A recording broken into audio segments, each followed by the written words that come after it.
बिस्मिल्लाहिर्रहमानिर्रहीम। आज का हमारा जो मौजू है साले दोम में ख़तूत निगारी यानी ख़त तहरीर करने का तरीक़ाकार कि ख़त किस तरह से लिखा जाता है। साले दोम में ये सवाल शामिल है। इम्तिहानी नुक्ता नज़र से इसको देखा जाए तो ये 7वां और आखिरी सवाल होता है पेपर में, जिसमें किसी भी उन्वान पर जो है आपको ख़त लिखने के लिए आता है तो वो आपने लिखना होता है। ख़तूत निगारी सबसे पहले तो ये देखना है कि ख़त होता क्या है। ख़त जो है वो इंसानी शख्सियत के इजहार का नाम है, यानी एक इंसान दूसरे इंसान से अपने जज्बात एहसासात जब बयान करता है तहरीरी शक्ल में तो उसे हम ख़त कहेंगे। ख़त का मतलब क्या होता है? तहरीर, निशान, चिट्ठी।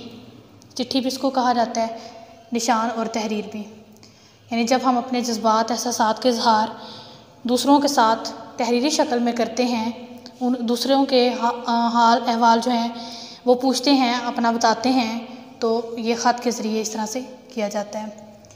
ख़त की जो है मुख्तलिफ़ इक़साम होती हैं। हम ये नहीं कह सकते कि ख़त सिर्फ ज़ाती नौइयत के होते हैं, बल्कि ख़त जो हैं वो सरकारी भी होते हैं, ख़त ज़ाती भी होते हैं। ठीक है, मतलब ख़त की मुख्तलिफ़ इक़साम हैं। कारोबारी भी होते हैं, यानी कारोबार के लिहाज से जो है वो ख़त लिखे जाते हैं। हर लिहाज से जो है ख़त कहीं ना कहीं जो है लिखे जाते हैं, सरकारी सतह पर भी, ज़ाती सतह पर भी और कारोबारी सतह पर भी। आज के इस लेक्चर में हमने ये देखना है कि ख़त जो है वो किस तरह लिखा जाता है, ख़त लिखने का तरीक़ाकार क्या है। ख़त लिखने का तरीक़ाकार, इसमें कुछ पॉइंट्स मैंने निकाले हैं आपको समझाने के लिए कि ख़त जो है वो किस तरह से लिखा जाता है और उसमें किन बातों का जो है वो ख्याल रखना पड़ता है। यहाँ पर एक ख़त का जो नमूना है वो भी मैंने यहाँ बनाया है ताकि आपको समझ आ सके कि ख़त लिखा कैसे जाता है। एक दफ़ा दोबारा बता दूँ, इम्तिहानी नुक्ता नज़र से ये 7वां और आखिरी सवाल होता है पेपर में, और आबिती और ख़त इन दोनों में से एक सवाल पेपर में आता है। याद रहे, इसमें चॉइस नहीं होती, बल्कि या तो 10 नंबर की आबिती लिखने के लिए पेपर में आ जाती है या फिर ख़त लिखने के लिए पेपर में आ जाता है। यानी 10 नंबर का ये सवाल है, ये इसका नमूना मैंने बनाया है। सबसे अहम चीज़ जो होती है ख़त के हवाले से वो इसके लिखने का तरीका है कि इसको हम लिखें किस तरीके से, क्योंकि इसमें सिर्फ ये नहीं कि जो हम नफ्से मज़मून लिख रहे हैं उसी के नंबर मिलने हैं, बल्कि इसका जो लिखने का तरीक़ाकार है उसके भी अलग अलग से नंबर हैं, जो आगे डिटेल में आपको मैं बताऊँगी कि इसके लिखने के तरीके के भी जो है वो नंबर होते हैं। अगर आपने इसका तरीका बिल्कुल ठीक लिखा है, नफ्से मज़मून बिल्कुल ठीक लिखा है, तो आप बहुत अच्छे मार्क्स इसमें ले सकते हैं। उसको हम बाद में डिस्कस करेंगे। सबसे पहले तो ख़त लिखने का तरीक़ाकार, यानी ख़त जो है वो किस तरह से लिखा जाए, उसमें नंबर 1 पे है दाएं तरफ 1 इंच हाशिया। बोर्ड में आपको शीट्स मिलती हैं, हाशिया लगा हुआ होता है। अगर आप देखें तो उसमें मतलब इतनी जगह छोड़ी हुई होती है, उस लिहाज से आपने लिखना है। लेकिन अगर फ़र्ज़ करें आप किसी और जगह पेपर दे रहे हैं, आपको सिंपल शीट्स मिली हैं जिनके ऊपर हाशिया नहीं लगा हुआ, तो आपने उसमें सबसे पहले जो है उस पर हाशिया लगाना है। 1 इंच का हाशिया होना चाहिए। पहली, दूसरी और चौथी सतर के आगाज़ में 1-2 अल्फाज की जगह छोड़ना, मतलब बिल्कुल लाइन के पास से आपने शुरू नहीं करना, बल्कि 1-2 अल्फाज की जो है वो जगह छोड़कर फिर आपने लिखना है इम्तिहानी मरकज़। यानी यहाँ पर थोड़ी सी जगह छोड़ के आपने लिखना है। उसमें उन्होंने यहाँ देखें तो पहली, दूसरी और चौथी सतर की बात की है। पहली सतर यहाँ ये होगी, मतलब पहली लाइन अगर हम देखें, पहली लाइन, दूसरी लाइन और तीसरी ये, चौथी ये अस्सलाम वालेकुम वाली, ये 3 जो लाइनें हैं इनके बारे में कहा गया है कि लिखने से पहले थोड़ी सी जगह छोड़ कर लिखें। यानी ये इसका तरीक़ाकार है कि आपने बिल्कुल लाइन के पास से लाइन के अंदर घुसा के चीज़ों को नहीं लिखना, बल्कि थोड़ा सा हट के आपने उसको लिखना है। उसके बाद देखें सादा और मुख्तसर फ़िक्रात, यानी आपने ख़त लिखना है, ख़त में आप ख़त दूसरे शख्स को आप लिख रहे हैं तो उसमें आपने क्या करना है, सादा और मुख्तसर फ़िक्रात का इस्तेमाल करना है। यानी सादा जुमले हों, फ़िक्रात जो हैं वो आसान हों, आसानी से समझ आने वाले हों, आम गुफ्तगू की तरह बात हो रही हो। याद रहे गालिब ने जो है ख़त को निस्फ़ मुलाकात भी कहा है और उन्होंने भी बहुत सारे खतूत लिखे, तो वो इसे निस्फ़ मुलाकात का नाम देते हैं कि ख़त लिखने से ऐसे होता है कि जैसे उस शख्स के साथ आपकी आधी मुलाकात हो गई है। सादा और मुख्तसर फ़िक्रात हों, मुखातिब की उम्र, हैसियत और रिश्ते के मुताबिक अल्फाज का मौजू इस्तेमाल। ये जो पॉइंट है इसको मैं इस तरीके से वाज़े करूँगी कि हम ख़त जो है ना वो ज़रूरी नहीं है कि हम एक ही उम्र के लोगों को लिखते हैं, हम अपने से बड़ों को भी ख़त लिखते हैं, अपने से छोटों को भी ख़त लिखते हैं और अपने हम उम्र लोगों को भी ख़त लिखते हैं।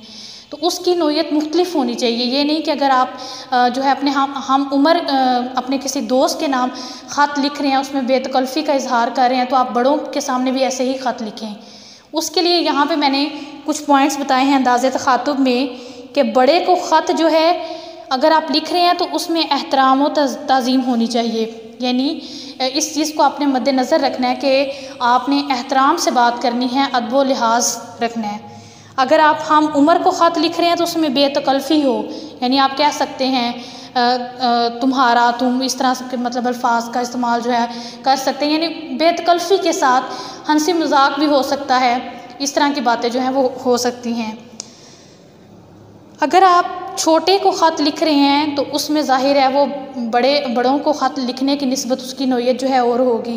यानी छोटों को आप ख़त लिख रहे हैं तो उसमें मोहब्बत और नसीहत होगी, आप शफ़क़त से बात करेंगे, मोहब्बत से बात करेंगे, प्यार से बात करेंगे और उसमें नसीहत भी करेंगे। अगर आप किसी छोटे बहन भाई को ख़त लिख रहे हैं तो उसमें क्या है कि अगर उसकी कोई गलती है, वो इम्तिहानात पर तवज्जो नहीं दे रहा, अपनी पढ़ाई पर तवज्जो उसकी नहीं है, तो आप उसको डांट भी सकते हैं, आप उसको नसीहत भी कर सकते हैं।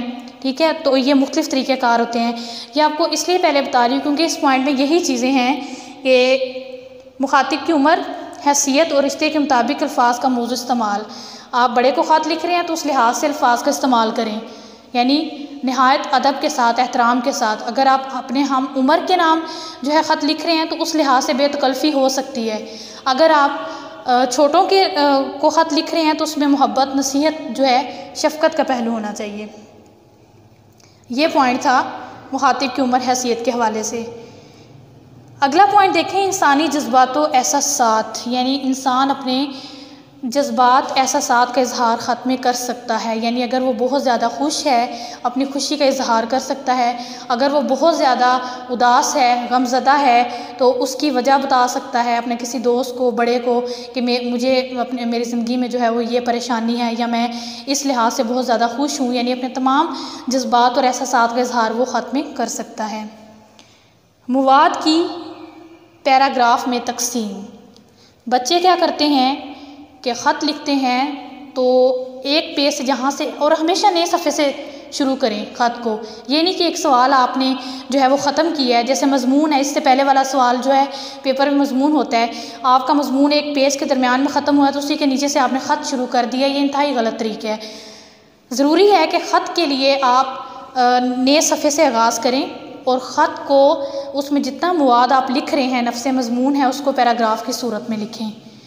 सिर्फ ख़त को ही नहीं बल्कि सारे सवालात को, अगर आप खुलासा सबक का लिख रहे हैं उसको भी पैराग्राफ में लिखें, अगर आप मज़ामीन लिख रहे हैं उसको भी पैराग्राफ की सूरत में लिखें। ख़त के मवाद को भी आपने पैराग्राफ की सूरत में लिखना है। ठीक है, दोस्त सिफ़ात पर ये होना चाहिए और इसके भी पैराग्राफ बनाकर इसको लिखना चाहिए। ये नहीं कि एक बात जहाँ से शुरू किया उसी सीक्वेंस में लिखते गए हैं और एंड कर दिया है। ये इंतहाई गलत तरीका है और ये इससे आपके जो मार्क्स हैं वो मुतासिर होते हैं। अगला पॉइंट देखें, अल्फाज में उम्दा मंजरकशी, यानी अल्फाज में उम्दा मंजरकशी हो। आप जो बात कर रहे हैं अच्छे तरीके से कर रहे हों, उसमें किसी किस्म का मुबालगा ना हो, झूठ ना हो, अच्छी मंजरकशी के साथ हो। यानी जिस जगह पर हैं, मसलन आप घर से दूर हैं तो जिस जगह पर हैं उसका हवाला दें कि मैं इस जगह पर बहुत खुश हूँ या मुझे यहाँ पर यह तकलीफ़ है। यानी अपने तमाम जज्बात और एहसासात जो है उसमें बयान करें। उसके बाद अगला देखें बयानिया अंदाज़। बयानिया अंदाज़ होना चाहिए। एक चीज़ मैं आपको बताऊं कि गालिब ने जो खतूत लिखे उसमें उन्होंने जो है वो बयानिया अंदाज़ अपनाया, यानी ऐसे लग रहा होता था जैसे बातें कर रहे हैं, मुकालमा कर रहे हैं। तो इसी तरह से जो है वो बयानिया अंदाज़ हो, बहुत ज़्यादा जो है मुश्किल अल्फाज, मुश्किल जो है फ़िक्रात उनका इस्तेमाल ना किया जाए, बल्कि बयानिया अंदाज़ अपनाया जाए। उसके बाद है खैरियत दरियाफ़्त करना और आगाह करना। अब इसका क्या मतलब है कि खैरियत दरियाफ़्त भी करना, आगाह भी करना। देखें, अगर आप घर से दूर हैं, आप अपने घर वालों को ख़त लिख रहे हैं, तो जाहिर है आप खैरियत पूछोगे कि घर में सब कैसे हैं, सबका हाल चाल पूछेंगे, ठीक है। और अगर आप घर में हैं और आप बाहर ख़त लिख रहे हैं तो आप उसमें अपनी खैरियत बताएंगे कि मैं इस जगह पर हूँ, मैं बिल्कुल ठीक हूँ, ठीक है। मतलब इस तरह से आपने अपनी खैरियत बतानी है और अगले घर वालों की खैरियत जो है वो पूछनी है, यानी खैरियत से आगाह भी करना है और खैरियत दरियाफ़्त भी करनी है। नंबर 10 पे है 1.5 से 2 सफ़ात का मवाद हो। 1.5 से 2 सफ़ात पर जो है वो ख़त लिखना चाहिए, बहुत छोटा नहीं लिखना चाहिए बल्कि थोड़ा उसे डिटेल में लिखना चाहिए। कारोबारी लिहाज से हैं तो उस लिहाज से जो भी आपने बात करनी है उसको थोड़ा जो है वजाहत से लिखें। अगर आप ज़ाती लिहाज से ख़त लिख रहे हैं, रिश्तेदारों को लिख रहे हैं या फिर आप अपने बहन भाइयों को लिख रहे हैं तो उस लिहाज से जो है अपने बारे में बताएं उन्हें। और अगर आप वैसे किसी सरकारी लिहाज से, जैसे मुदीर के नाम लिखे जाते हैं खतूत, कोई ना कोई परेशानी है, कोई मसला है तो उसके हल के लिए जो लिखा जाता है उसमें सारा जो भी आपके साथ मसला है, जो भी बात है उसको ज़रा खुल के बयान करें। बताएं कि हमारे मसलन इलाके में अगर कोई मसला है तो उस हवाले से बताएं कि इलाके में ये मसला दिन ब दिन बढ़ता जा रहा है तो इसको मतलब कम किया जाए। मतलब जो भी हालात हैं, जो हालात वाक़यात हैं उनको खुल कर बयान किया जाए और 1.5 से 2 सफ़ात पर मुश्तमिल हो ख़त। ये कुछ पॉइंट्स थे ख़त लिखने के तरीक़ाकार के हवाले से। अब कुछ चीज़ें हैं जो हम ख़त के नमूने के हवाले से देखेंगे कि ख़त को लिखा कैसे जाए। ख़त के इज्ज़ा और नंबरों की तकसीम। अब मैं आपको बताऊंगी कि इसमें नंबरों की तकसीम किस तरह से की गई है और ख़त के इज्ज़ा कौन कौन से हैं। ख़त के जो हैं ये 4 इज्ज़ा हैं।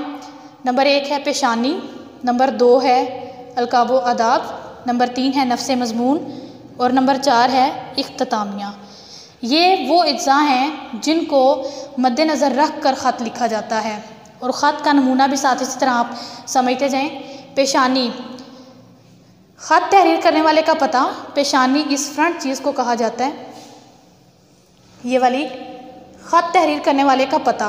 आप देखें, ज़ाहिर है आप तो ख़त लिख रहे हैं इम्तिहानी नुक्ता नज़र से, तो आप यहाँ पर कोई घर का पता या कुछ भी नहीं लिखेंगे बल्कि आप यहाँ पर इम्तिहानी मरकज़ लिखेंगे और इसका है 1 नंबर।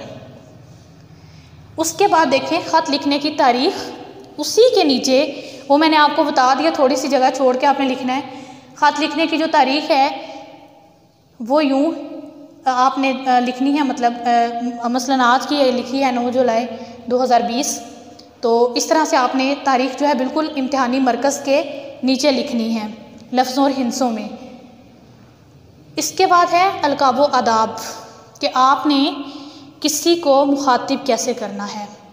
जैसे अब जहाँ पर ये तारीख़ ख़त्म हुई है वहीं पर आगे आपने नीचे वाली लाइन पे मसलन आप ख़त लिख रहे हैं अपने वालिद साहब को तो आप लिखेंगे मोहतरम अब्बा जान, आगे आपने नदाइया की अलामत। आपको बताया था कि जब किसी को हम मुखातिब करते हैं तो उसके लिए नदाइया की अलामत का इस्तेमाल किया जाता है, तो उसके बाद हम नदाइया की अलामत लगाएंगे।